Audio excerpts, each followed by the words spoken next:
इस वीडियो को हम देख लेते हैं सारे संपूर्ण निचोड़ में। सबसे पहले जीन पियाजे जो सबसे ज़्यादा क्वेश्चंस लेकर आता है आपके एग्जाम में। देखिएगा, जीन पियाजे के सिद्धांत में आप सभी को मैं बता दूं कि जीन पियाजे क्या है, उनके बारे में पहले 2 स्लाइड में हम आपको बता देते हैं जो छोटे छोटे क्वेश्चन सीटेट में पूछ लिए जाते हैं। देखिएगा, जीन पियाजे सिद्धांत में सबसे पहला पॉइंट है कि जीन पियाजे को विकासात्मक मनोविज्ञान का जनक कहा जाता है। याद रखिएगा, जीन पियाजे का संज्ञानात्मक सिद्धांत आप पढ़ रहे हैं। जब क्वेश्चन में ये पूछा जाए कि मनोविज्ञान में संज्ञानात्मक सिद्धांत किसने दिया है, तो जीन पियाजे ने दिया है। जीन पियाजे के संज्ञानात्मक सिद्धांत को विकासात्मक सिद्धांत भी कहा जाता है, इसलिए जीन पियाजे को विकासात्मक मनोविज्ञान का जनक माना जाता है। जीन पियाजे का जन्म हुआ है स्विट्जरलैंड में, 1886 में हुआ है। ये थोड़ा सा एग्जाम में ट्विस्ट लेकर आता है कि जीन पियाजे हैं कहाँ के। कई बार एग्जाम में आया है, बच्चे गलत करते हैं, अमेरिका, रूस, स्विट्जरलैंड और इंग्लैंड दिया होता है, बच्चा कंफ्यूज होता है तो स्विट्जरलैंड मारिएगा। जीन पियाजे की अगर मैं बात करता हूं तो यहां पर दोस्तों मैं बता दूं कि जीन पियाजे एक बेहतर दार्शनिक व साइकोलॉजिस्ट थे। जीन पियाजे महोदय का सबसे महत्वपूर्ण योगदान संज्ञानात्मक विकास के सिद्धांत में माना जाता है। ये लाइन आपको डायरेक्ट एग्जाम में देखने को मिलेगी। ये लाइन आपको इसलिए मिलेगी क्योंकि पिछले कई सालों से ट्रेंड हो रही है, आपकी शिफ्ट में भी आएगी। ठीक है, चलिए यहां से एक फैक्ट जो तगड़ा फैक्ट बनता है ये भी आप जान लीजिएगा। याद रखिए, इस वीडियो में कंसंट्रेशन कतई किसी हर बच्चे को कंसंट्रेशन में रहना है, कंसंट्रेशन कतई खोना नहीं है, याद रखना है। ये आपसे मेरी गुजारिश है क्योंकि एग्जाम में सबसे ज़्यादा 99% क्वेश्चन यहाँ से देखने को मिलेंगे, याद रखना है। जीन पियाजे संज्ञानात्मक विकास में एक फैक्ट पूछा जाता है कि the language of thought of the child किसकी पुस्तक है। The language of the thought of the child जो है 1923 में पियाजे साहब ने लिखी है, जो एक स्विट्जरलैंड साइकोलॉजिस्ट है। ठीक है, जीन पियाजे सिद्धांत में अगर देखा जाए तो यहाँ पर हम ऑलरेडी आपको बता चुके हैं कि संज्ञानात्मक सिद्धांत को किसने जो है यहाँ पर दिया है। संज्ञानात्मक सिद्धांत को जीन पियाजे ने दिया है, जो एक स्विट्जरलैंड के साइकोलॉजिस्ट हैं। अभी संज्ञानात्मक बार बार आ रहा है, ये संज्ञानात्मक है क्या? संज्ञानात्मक दोस्तों है क्या, इसको जान लेते हैं तो मैं आपको बता देता हूं। संज्ञान प्राणी का वह व्यापक और स्थायी ज्ञान है जिससे वह वातावरण के माध्यम से ग्रहण करता है। संज्ञान प्राणी का वह व्यापक और स्थायी ज्ञान है जिससे वह वातावरण के माध्यम से ग्रहण करता है, तो ये बात दिमाग में बैठा लेना है। संज्ञान विकास क्या है फिर? संज्ञान विकास दोस्तों वही है ना जो ज्ञान प्राप्त करता है। ये ज्ञान कब तक चलता है?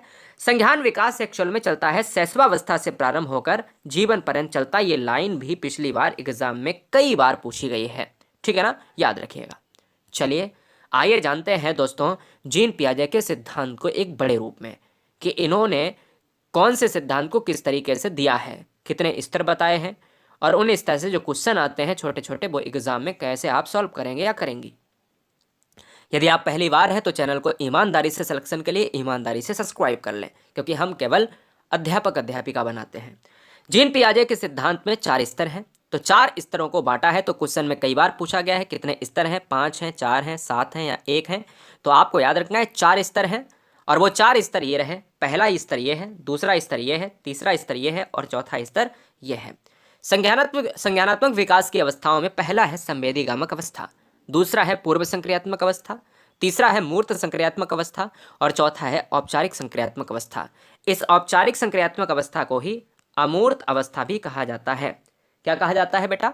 अमूर्त संक्रियात्मक अवस्था कहा जाता है। इन 4 अवस्थाओं में मैं आपको बता देता हूं, पूरे डिटेल में अगर देखा जाए तो इन 4 अवस्थाओं को इस तरीके से हमने लिख दिया है, यानी इनकी अवस्थाओं के साथ हमने एज के साथ हमने रिलेट कर दिया है। यानी जो आप ये यहाँ पर देख रहे हो संवेदीगामक, उसको मैंने संवेदीगामक अवस्था में ऐसे लिख दिया है। तो संवेदीगामक अवस्था क्वेश्चन में एग्जाम में जब पूछा जाए कि संवेदीगामक अवस्था को कितने वर्ष के लिए माना जाता है, तो संवेदीगामक अवस्था जन्म से 2 वर्ष तक चलती है। दूसरी अवस्था है पूर्व संक्रियात्मक अवस्था जो 2 से 7 वर्ष चलती है। तीसरी है मूर्त संक्रियात्मक अवस्था जो 7 से 11 वर्ष चलती है। चौथी है अमूर्त या औपचारिक संक्रियात्मक अवस्था जो 11 से 18 साल चलती है। इन्हीं 4 अवस्थाओं से एग्जाम में पियाजे के क्वेश्चंस बनते हैं। जीन पियाजे इससे बाहर नहीं जाएगा दोस्तों, मैं बार बार कहूंगा आपसे। जीन पियाजे की 4 अवस्थाओं को आपने जान लिया, इनकी एज कतई नहीं भूलना है क्योंकि एज से एक क्वेश्चन देखने को मिलेगा, ठीक है ना, कि कितनी कौन सी जो है अवस्था है और उसकी क्या एज है। आइए जानते हैं संवेदीगामक अवस्था को बड़े अच्छे रूप में, या आप एक स्क्रीनशॉट भी ले सकते हो, इस तरीके का एक स्क्रीनशॉट ले लीजिएगा जिससे आपको कोई भी दिक्कत ना हो इन एज को जानने में। ठीक है, इनको हमने इंग्लिश में भी लिख दिया है जिससे कोई बच्चा दिक्कत ना पैदा करे। ठीक है, अच्छा यहाँ मूर्त कर लेना है, यहाँ अमूर्त हो जाएगा, उल्टा हो गया है, कोई दिक्कत नहीं। चलो, संवेदीगामक अवस्था की बात कर लें तो जन्म से 2 साल होता है। संवेदीगामक अवस्था यानी पहली अवस्था है। संवेदीगामक अवस्था एक पहली अवस्था है, इसको हम अच्छे से पढ़ लेते हैं, कोई 2 ही पॉइंट जानेंगे। संवेदीगामक अवस्था में जन्म से 2 साल की अगर बात करी जाती है, संवेदीगामक अवस्था जन्म से 2 साल की होती है। यह वस्तुओं को देखकर, यानी वह वस्तुओं, कौन, एक बच्चा कितना छोटा होता है, वो 0 हो सकता है, 1 साल का हो सकता है, 2 साल का हो सकता है, अभी पैदा हुआ है, नवजात है ना। तो मतलब कहने का है कि जन्म से 2 साल का जो बच्चा है वही बच्चा संवेदीगामक में आएगा।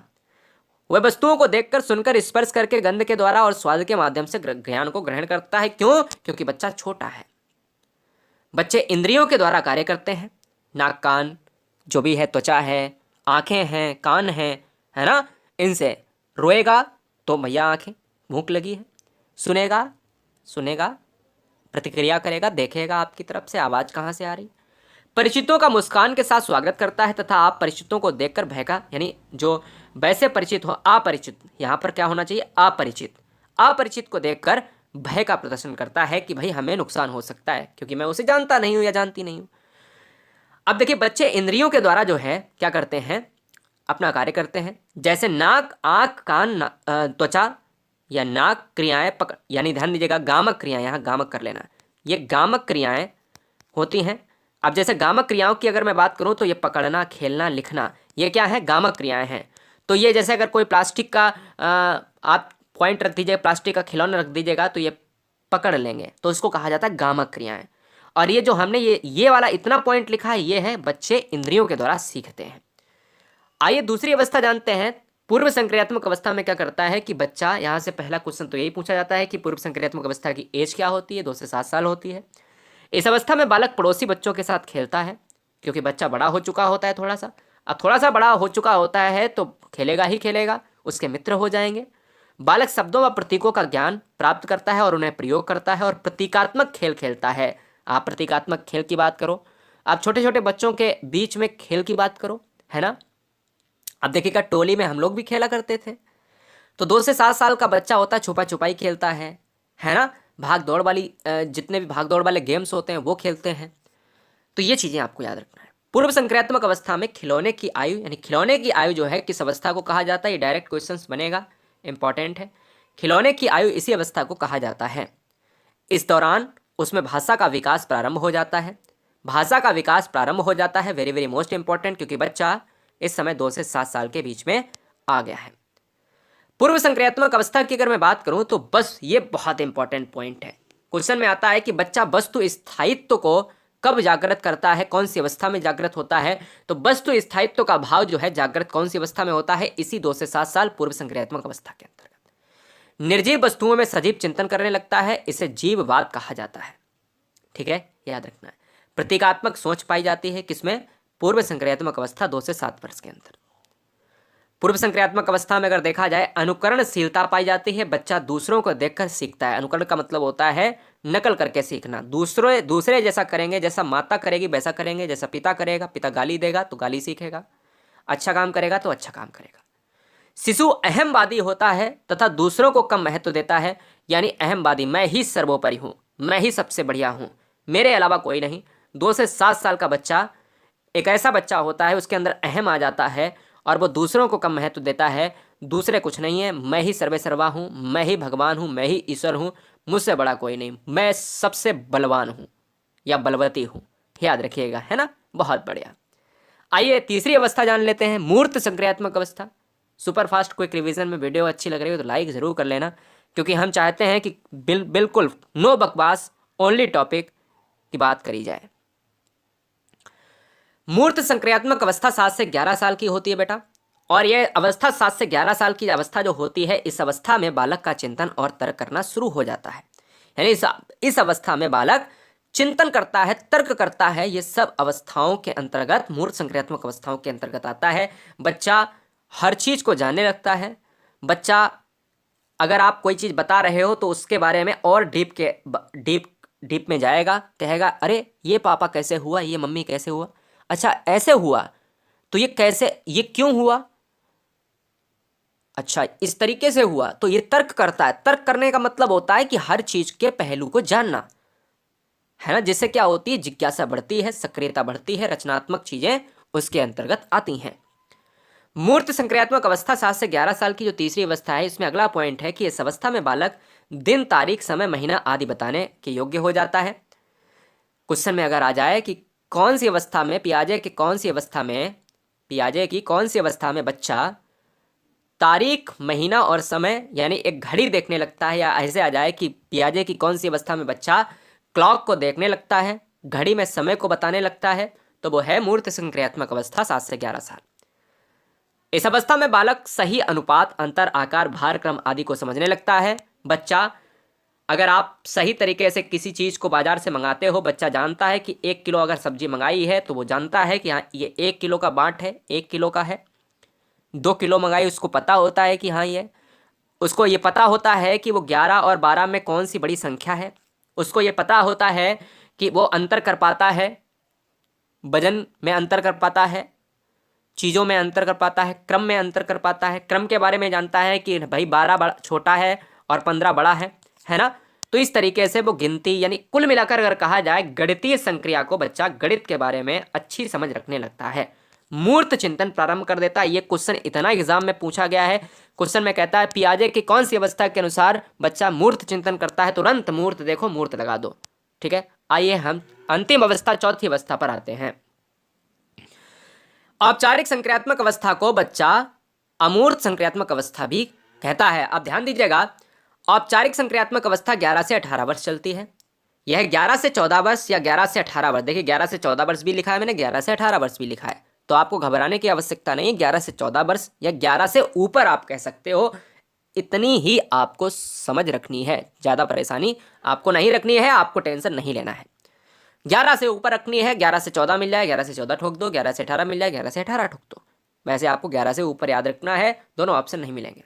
इस अवस्था में किशोर मूर्त के साथ अमूर्त चिंतन। अब यहाँ औपचारिक को अमूर्त कहा जाता है, मैं आपको ऑलरेडी बता चुका हूँ। औपचारिक को अमूर्त कहा जाता है तो क्योंकि बच्चा पहले मूर्त चिंतन करता था मूर्त संक्रियात्मक में, अब बच्चा क्या करता है, अब बच्चा मूर्त के अलावा अमूर्त चिंतन भी करेगा, क्योंकि बच्चा बड़ा हो चुका है, 11 के ऊपर पहुंच चुका है, यानी स्मरण मनन आदि करता है। अमूर्त का मतलब होता है जो चीजें दिखाई ना दें। अब मनन कर रहे हो, चिंतन कर रहे हो, सोच रहे हो, तो दिखाई थोड़ी ना दे रही चीज, तो जो चीज दिखाई ना दे दोस्तों वही क्या है, स्मरण कर रहे हो, मनन कर रहे हो, चिंतन कर रहे हो, सोच रहे हो, कुछ क्रिएटिव कर रहे हो, तो ये क्या है, ये अमूर्त संक्रियात्मक के अंतर्गत आता है। अमूर्त संक्रियात्मक अवस्था जो 11 से 18 साल की है, कार्य को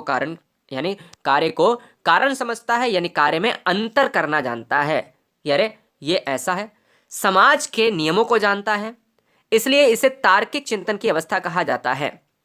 तो क्वेश्चन में आ जाए कि तर्क करने वाली अवस्था कौन सी है, तो आपको औपचारिक संक्रियात्मक, यानी, और क्वेश्चन में आ जाए कि बच्चा तर्क कब शुरू करता है, तब आप मूर्त मारेंगे, तब आप क्या मारेंगे, मूर्त मारेंगे। शुरू करता है मूर्त मारेंगे, और जब करने लगता है तार्किक चिंतन तो अमूर्त मारेंगे। औपचारिक संक्रियात्मक अवस्था में, इस अवस्था में मानसिक योग्यताओं का पूर्ण विकास हो जाता है, 100% विकास हो जाता है, 100% विकास हो जाता है। और इस अवस्था में परिकल्पनात्मक चिंतन पाया जाता है, यानी बच्चा नदी के किनारे बैठकर अपनी कविताओं को लिख सकता है, बच्चा एक एकांत में अपनी चीज़ों को रचनात्मक तरीके से लिख सकता है, सोच सकता है। कवि क्या करता है, कविता लिखता है ना, कहानीकार लिखता है, तो उसमें क्या है, कल्पनात्मक चीज़ें हैं, रचनात्मक चीज़ें हैं। और ये काम कौन कर पाएगा, एक बड़ा व्यक्ति ही कर पाएगा, जिसका पूर्ण विकास हो चुका होगा मानसिक योग्यताओं का। आइए जानते हैं दोस्तों, इसमें कुछ वर्ड आते हैं पियाजे के सिद्धांत पे, और हम दूसरे सिद्धांत पर चलेंगे तुरंत, वाइगोत्स्की के सिद्धांत पर। स्कीमा बहुत पूछा जाता है, तो स्कीमा क्या है, वातावरण द्वारा अर्जित संपूर्ण ज्ञान का संगठन ही स्कीमा है। क्या है, स्कीमा है। जीन पियाजे का शिक्षा में योगदान क्या है, जीन पियाजे का संज्ञानात्मक विकास सिद्धांत का प्रतिपादन, बाल केंद्रित शिक्षा पर बल